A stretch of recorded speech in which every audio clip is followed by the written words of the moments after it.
Thank you, Mr. Attorney General. I'm Robbie with Agence France Presse.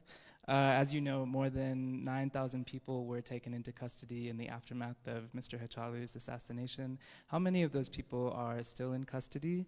And what is your response to allegations from Human Rights Watch and other organizations that the investigation process was marred by serious due process violations, people being rearrested, violation of bail orders, that sort of thing? And related to that, Mr. Jawar Mohammed was in court today saying that the case against him is politicized and this is an attempt by the government to put him behind bars so that he cannot run in elections. What is your response to that? My second question is for Belene. You mentioned the violence in Metekel zone. What has the government been able to confirm about the nature of the violence, the nature of those attacks, who was involved and why, and what sort of details can you provide on how people were affected, deaths, displacement, injuries? And that's it. Excellency Attorney General, election is coming up. Within this year should be held. As my friend tried to mention it, some of the opposition leaders, perhaps arguably the strong ones, are said to be in prison or are facing trial.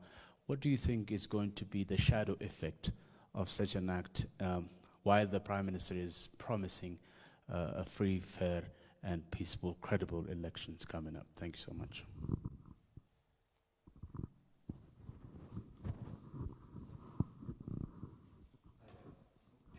Are we working? Yeah, we're working. Simon Marks with Bloomberg. Without repeating some of the questions, I'll try and differentiate. But first one for Belene. Simply, do you think that the upcoming elections can be considered fair and credible if some of the Prime Minister's sort of greatest opponents and critics are in fact in a pre-trial phase or in detention of some sort? And obviously we're talking about people like Jawar Mohammed here. And my second question to His Excellency the Attorney General, could you perhaps go into a bit more detail on some of the evidence that's been brought forward to charge both Bekele Gerba and Jawar Mohammed? Because some of the sort of analysis and critique we hear is that the law, the anti-terror law, for example, that's been used has been often politicized in the past. But perhaps you can just maybe spell out some of the evidence to maybe back up those charges. I'd be interested in knowing. Thank you. You've given us some figures here concerning the destruction and loss of lives. 160 have died and 360 injured. And what are these a result of? I mean, have there been independent investigation done and everybody across the board agreed on these figures? Or? Thank you very much. Unfortunately, I'm not really good with names, and I might not have caught your name, so I'll just simply address the questions and the issues. As far as the first question is concerned, the investigations in Oromia have already been completed, and as I've already said, charges are being pressed throughout the week. We expect some charges to be pressed tomorrow, and some maybe early next week. So until that process is completed, it will be difficult to give exact figures as to how many people are being processed through the judicial system. The current figure we have is about 2,000 suspects are being charged for their participation in the violence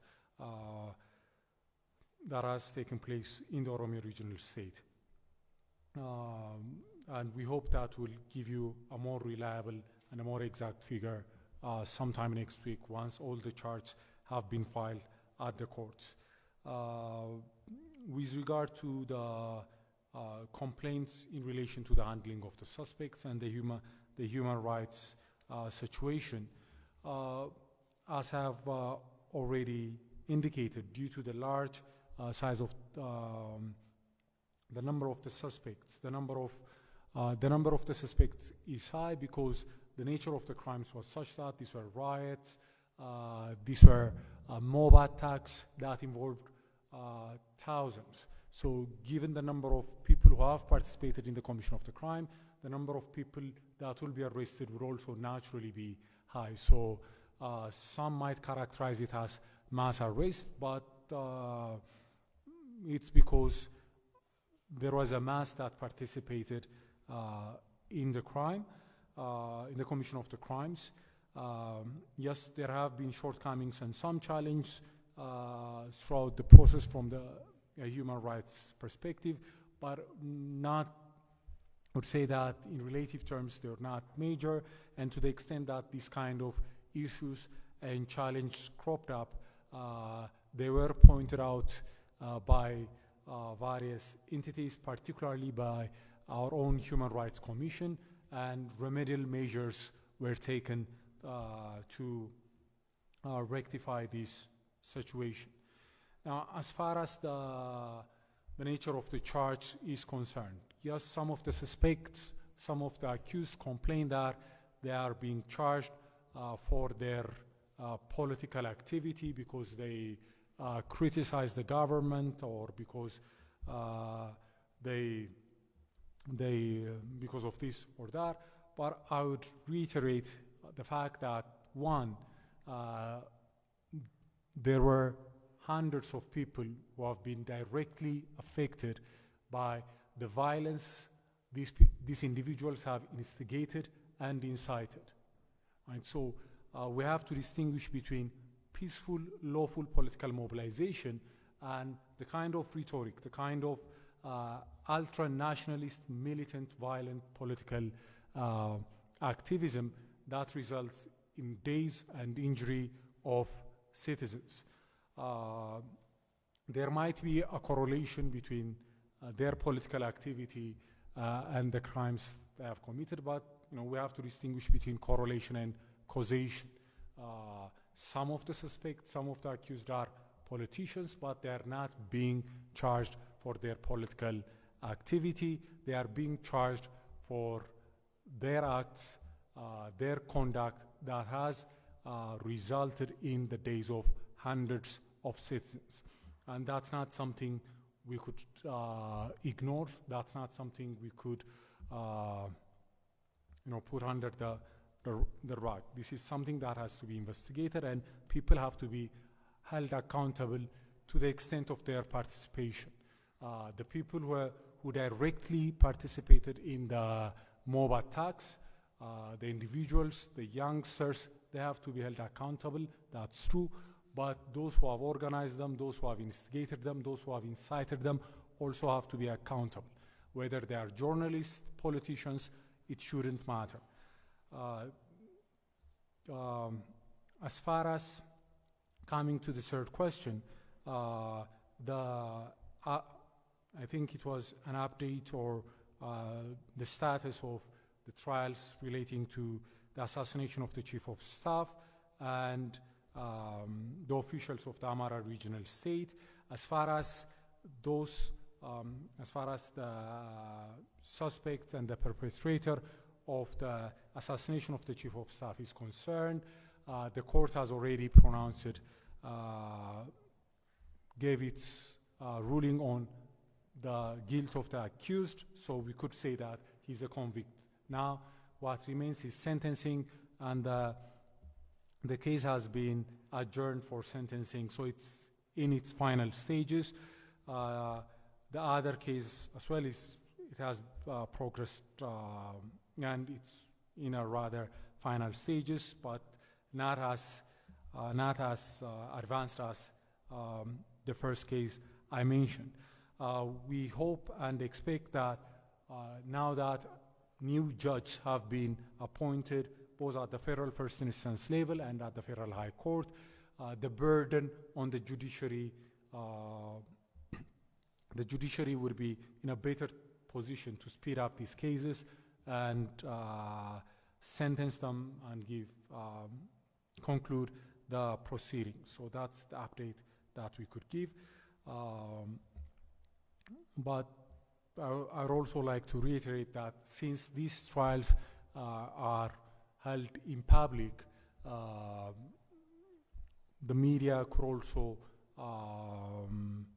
see the proceedings, observe the proceedings, and report on the proceedings. As far as the protection of citizens is concerned, in addition to what my colleague Bilene has said, in addition to the thwarted traits, we have also to take into account that the efforts, the law enforcement efforts we are undertaking are meant to ensure that there will not be impunity, and by bringing an end to a sense of impunity, we are of the opinion that the likelihood of similar attacks being perpetrated in the future would decline. So bringing suspects, bringing those responsible for these crimes to justice is another mechanism for ensuring that this kind of things will not keep occurring again and again. The other question that has been raised was in relation to the use of the anti-terror proclamation, the evidences that the government has.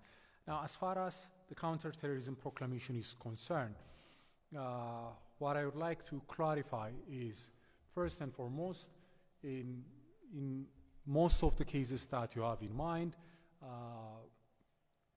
the most serious charge that has been brought against the accused is not even on the basis of the counter-terrorism proclamation. It's on the basis of the ordinary criminal code.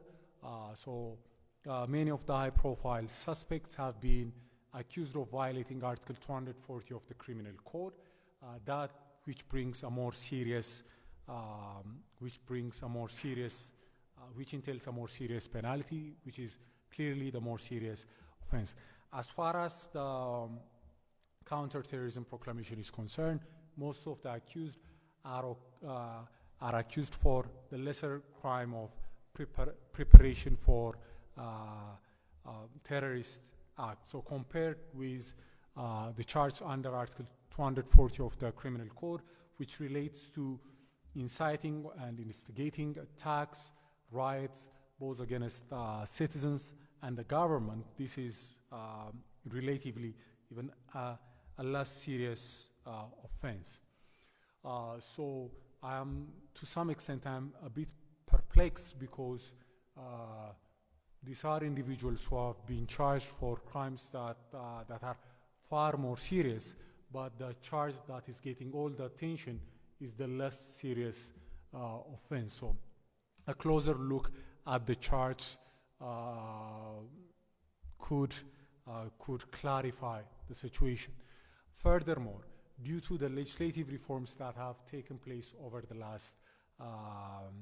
last 2 years, the counter-terrorism proclamation we have now offers no tactical or procedural or evidentiary advantage for the prosecution.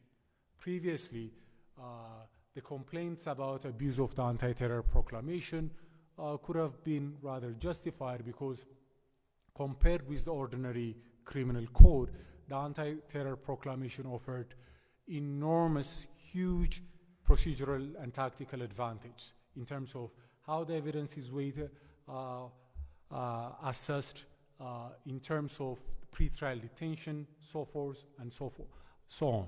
But the counter-terrorism proclamation that is currently in place offers no such advantage for the prosecution, and it doesn't put the suspects at any undue disadvantage.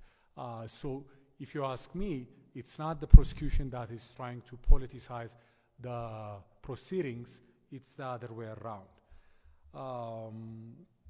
Finally, as far as the number of victims and the damage that has been assessed is concerned, these are the numbers that we have arrived at through our investigation process. So far, we have not seen any credible data that challenge these figures. So, in our view, these are as credible as the figures of victims, fatalities that one could get at this point in time. Thank you.